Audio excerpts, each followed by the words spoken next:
Hello everyone, welcome to Tech Sharmit.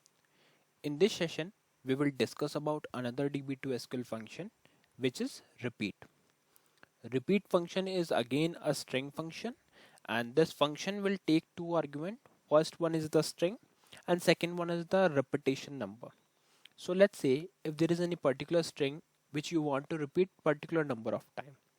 So in that case, you can easily utilize this repeat function. Now I will show you how we can utilize this function in SQLRPGLE, and later we will see over the query. So here you can see that I am declaring one constant which is SQL state underscore valid. This constant we will use to verify the query. Now after that there is one variable result1 variable which we are going to use to store the output which we are retrieving from the query. This time we have declared the variable as type character of length 20.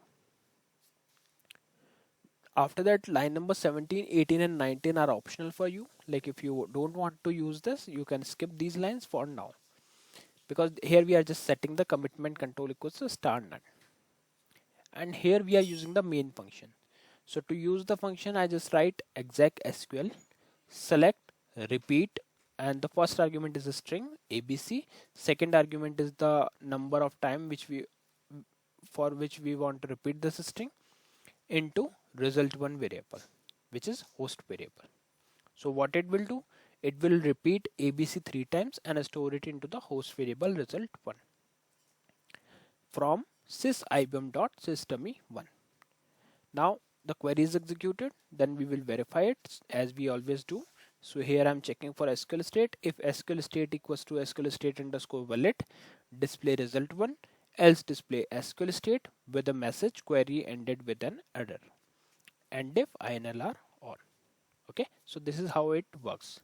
So let's quickly compile this program and call it. You can see it is printing ABC 3 times because we were using the repeat function. Now same thing you can achieve with normal query as well. Here you can see I'm using the same query, select repeat xyz 10. So I just changes the argument. So string is xyz and number of repetition is 10. As this is my alias, repeated values from sysibm.systeme1. So if I hit enter here, you can see it prints the xyz value for 10 times. Okay. So overall purpose of using this repeat function is to repeat the particular string for a particular number of times. I hope this session is clear to all of you. In the next session, we will discuss few more things. So thank you for watching Tech Sharmit.